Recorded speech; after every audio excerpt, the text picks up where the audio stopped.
Olá amigos, o meu nome é Armando Olaio, serei eu o apresentador dos temas e entrevistas deste canal. Não perca! Olá amigos, o meu nome é Armando Olaio. Hoje estou a lançar mais um vídeo cujo tema, como não podia deixar de ser, é a restauração da independência em Portugal. Tudo começa em finais do século XVI, sendo o rei de Portugal Dom Sebastião. Dom Sebastião tinha menos de 4 anos quando sucede no trono ao seu avô. Enquanto não atingiu os 16 anos de idade, governa a rainha viúva Dona Catarina e o tio-avô, o cardeal Dom Henrique. O rei era um sonhador a quem os conselheiros não conseguiam influenciar. A sua ideia de reconquistar as praças deixadas pelo avô e abater os inimigos da fé tornam-se para ele uma obsessão.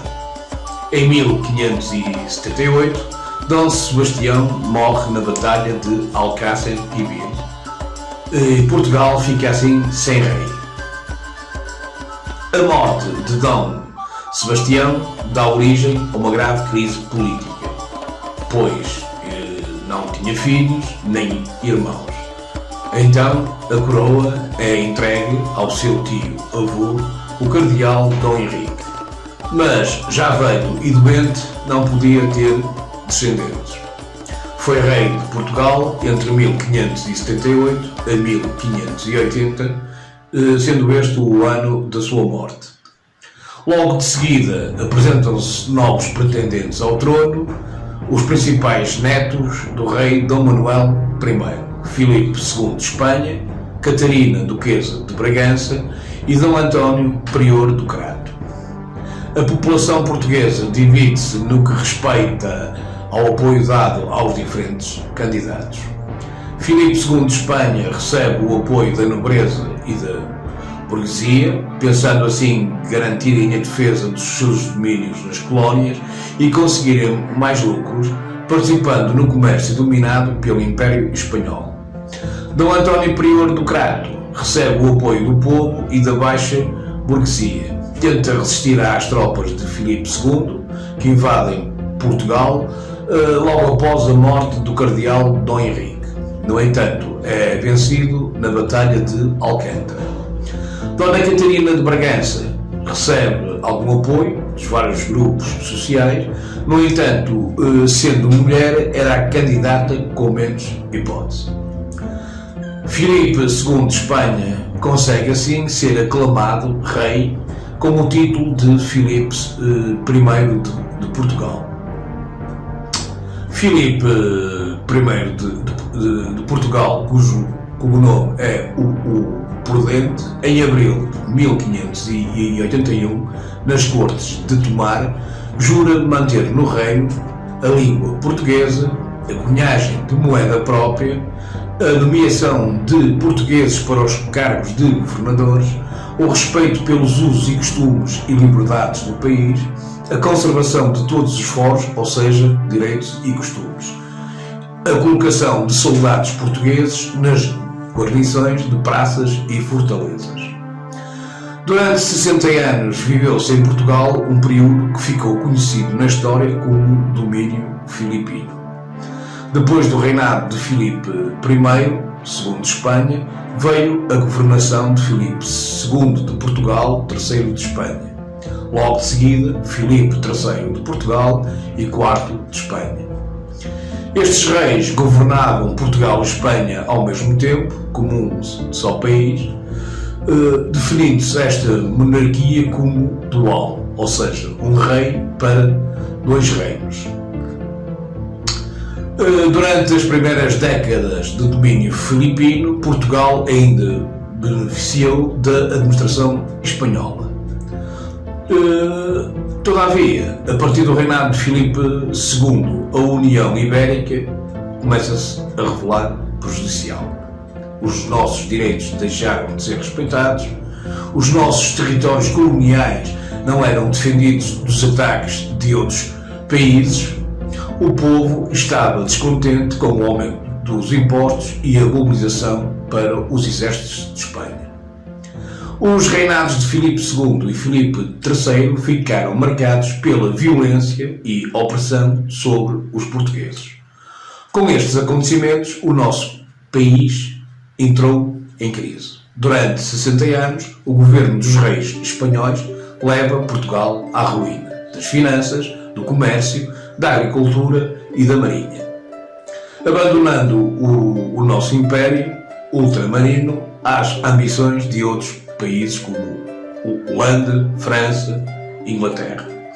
Em 1637 instalaram violentos motins em Évora, dos quais se destacaram a chamada Revolta do Manuelinho. O desejo de independência nunca morreu, algo se planeava. Para conseguir a independência, um grupo de 40 portugueses, que se dão pelo nome de Os Conjurados, planeiam em segredo uma revolução marcada para 1 de dezembro de 1640. Estes convidaram Dom João, Duque de Bragança, para rei. Assim, no sábado 1 de dezembro de 1640, os conjurados dirigiram-se pelas 9 horas ao Paço da Ribeira, onde venceram a resistência da Guarda Real e reduziram a silêncio a Duquesa de Mântua, cuja função era assegurar o cumprimento das ordens do rei Filipe III. A Duquesa de Mântua era Dona Margarida, neta de Filipe II, e exerceu o governo de Portugal com autoridade de vice-rei e capitão-general de 1634 a 1640.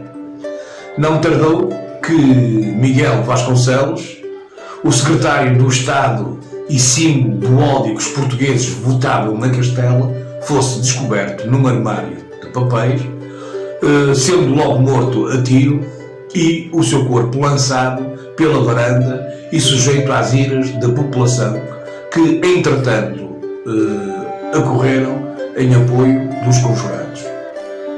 No dia 15 de dezembro de 1640, Dom João, Duque de Bragança, é aclamado rei Dom João IV de Portugal, dando fim à dinastia filipina e começando a dinastia de Bragança.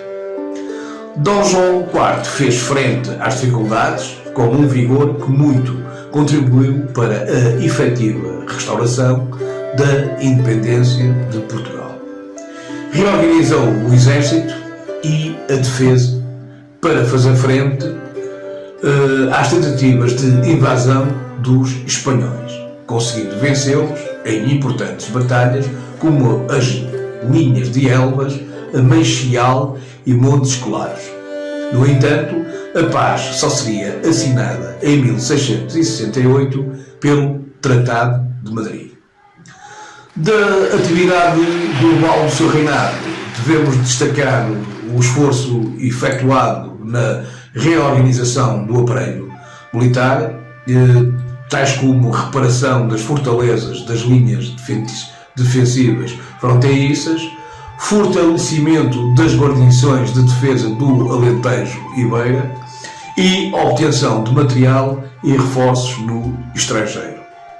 A intensa e inteligente atividade diplomática junto das cortes da Europa, no sentido de obter apoio militar e financeiro, negociar tratados de paz ou de tréguas e conseguir o reconhecimento da restauração. A ação desenvolvida para a reconquista do Império Ultramarino no Brasil e em África. A alta visão que teve na escolha dos colaboradores, enfim, o trabalho feito no campo administrativo e legislativo, procurando impor a presença da nova dinastia.